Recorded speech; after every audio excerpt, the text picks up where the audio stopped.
Hey, Larken Rose here. If you're an anarchist or a voluntarist, see if this sounds familiar. Well, I have this friend, and I try to talk to him about these things. He believes in government. He was, raised to believe all that stuff. And he seems rational and he seems logical, and I try to explain these issues to them, and I lay them out, and, evidence, logic, reason. And for a while, it sort of seems like he's paying attention and like he kind of understands. And then his brain just does some weird thing and he gets emotional and defensive and he goes wandering off on tangents and says, well, what about the roads? And there would be chaos and all sorts of things. I can't get him to pay attention. I can't get him to think. He just freaks out and runs away, and it's frustrating and totally hopeless. If you've ever had an experience like that, and so far pretty much every voluntarist I know, including me, has had experiences like that, talking to statists, I have good news and bad news. The good news is the problem is probably not that your arguments and explanations aren't logical enough or clear enough. The bad news is being logical and clear is not enough to get through to people who believe in authoritarianism, who believe in the political mythology they've heard their entire lives, because you are not trying to talk them out of an understanding and a conclusion that they reached by way of logic and evidence. You are trying to talk them out of a faith-based belief that has been pounded into their skulls since before they could even talk. And that creates cognitive dissonance, and the reactions and the responses they have are therefore often completely irrational and random and emotional, and sometimes you'll even wonder, how did they even get their brain from what I said to how they responded? Because there's no connection between the two. And the problem is it's easy to conclude that this is hopeless, it can't be done. If logic and reason can't do it, what possibly could?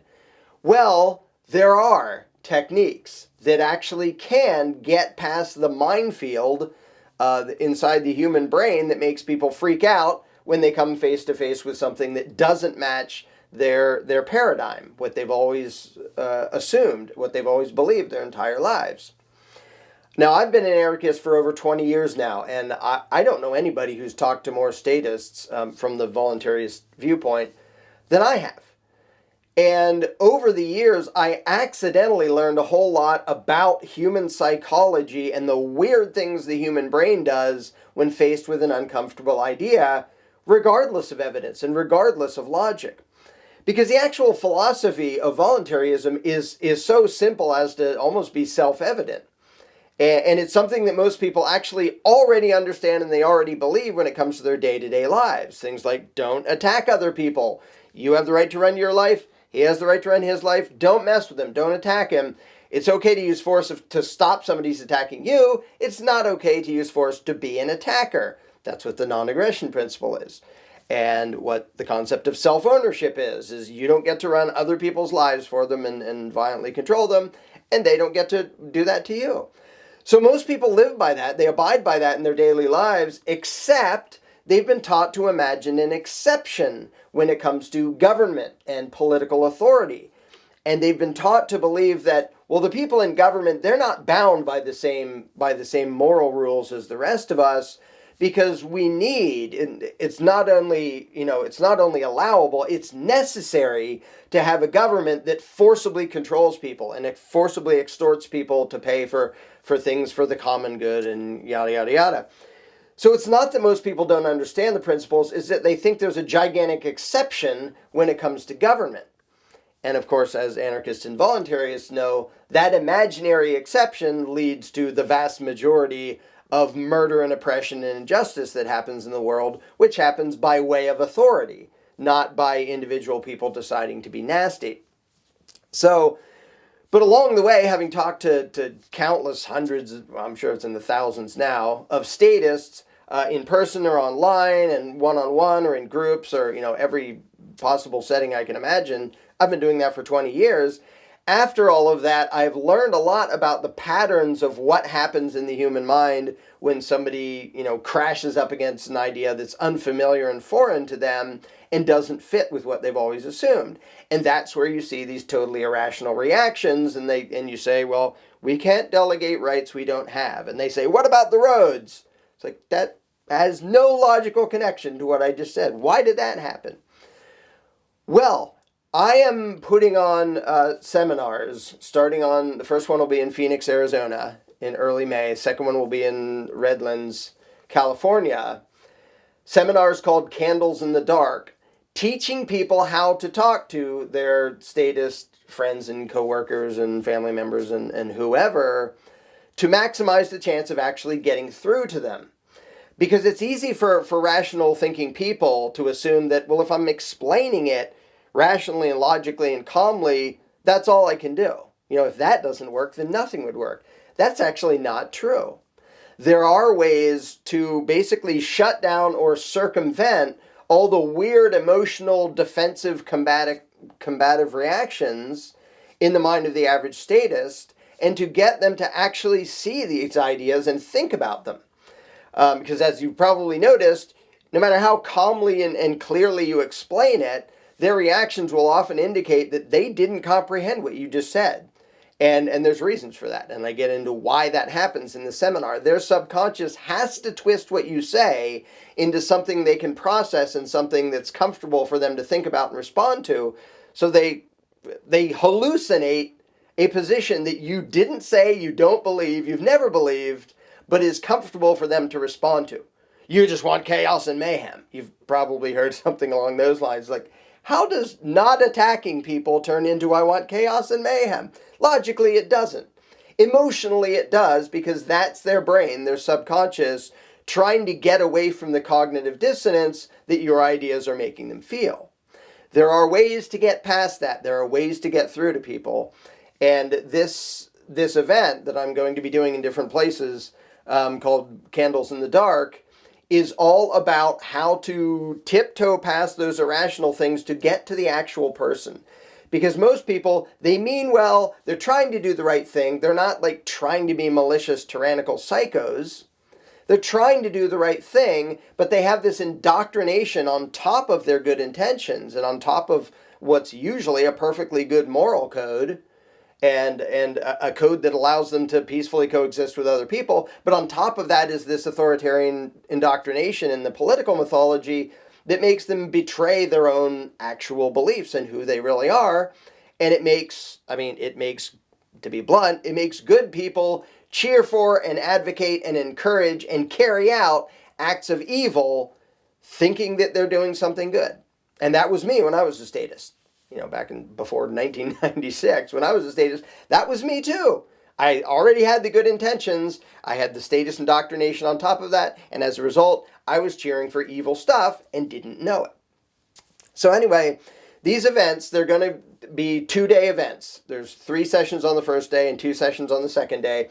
I will post more videos and explain more about what all the thing covers. But I just wanted to today quick throw up a short video talking about it, because right now tickets for the first 2 are going on sale.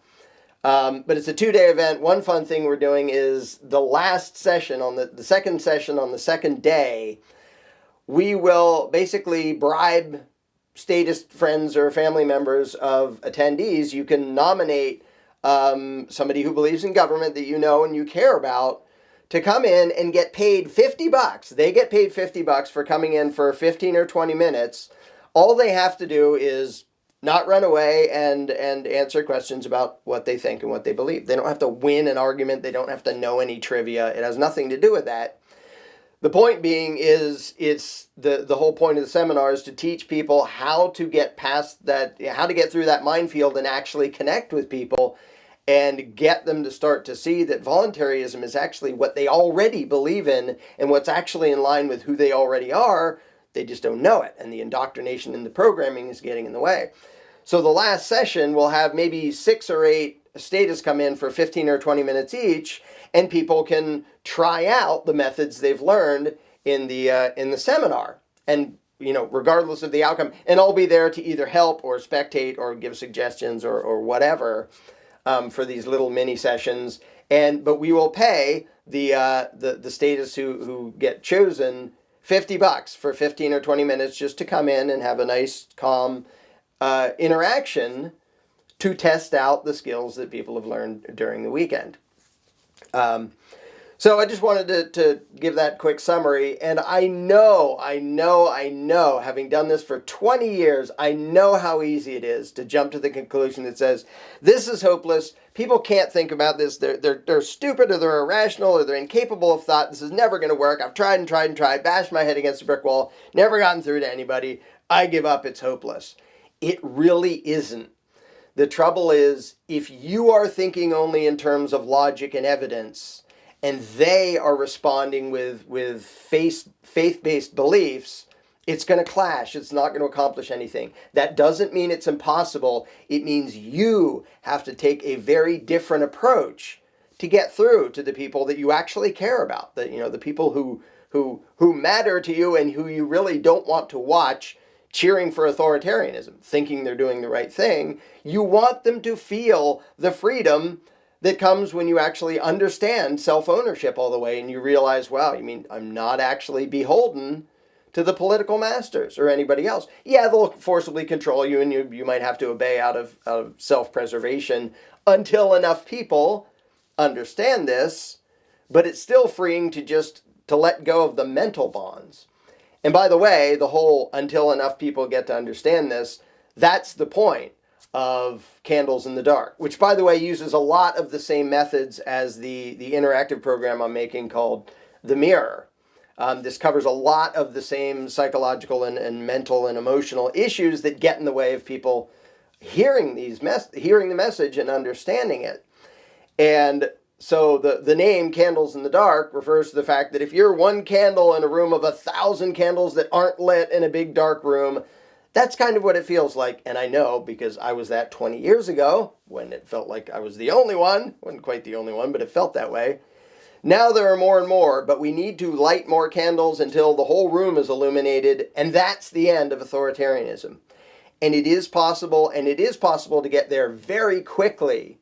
But in order to spread what you know to the people you care about, you need to be able to understand enough of their psychology and your psychology in order to convey that idea from your head into their head without it exploding in between because of all the weird emotional things that both people have, all the weird psychological assumptions and reactions and knee-jerk responses. Getting past that to actually invite the person into being a self-owning, free individual. So that is the point. That is the purpose of Candles in the Dark. I'm going to add more dates and places where the event's going to happen as I find out where there's enough of a demand to do it and as I can fit it in my schedule. Again, the first two will be in Phoenix, Arizona, and that's May 6th and 7th, or 7th and 8th, I forget, 6th and 7th. And then in Redlands, California, which is just east of LA, north of San Diego, on May 13th and 14th. So below will be links for how to get those tickets. And if you check back here, I can't change the video of a YouTube of a YouTube video after I post it. I can change the description. So I will add below dates and times of future seminars as they get scheduled and confirmed. So you can see that here if you check back regularly. So that is the idea. And that about sums it up. And yes, statism is doomed, but the faster we can make it fall off the face of the earth and have people believe in actual peaceful coexistence, the less suffering and ugly violence there will be in the meantime. So that is why I want this to spread as quickly as possible, and that is what Candles in the Dark is all about.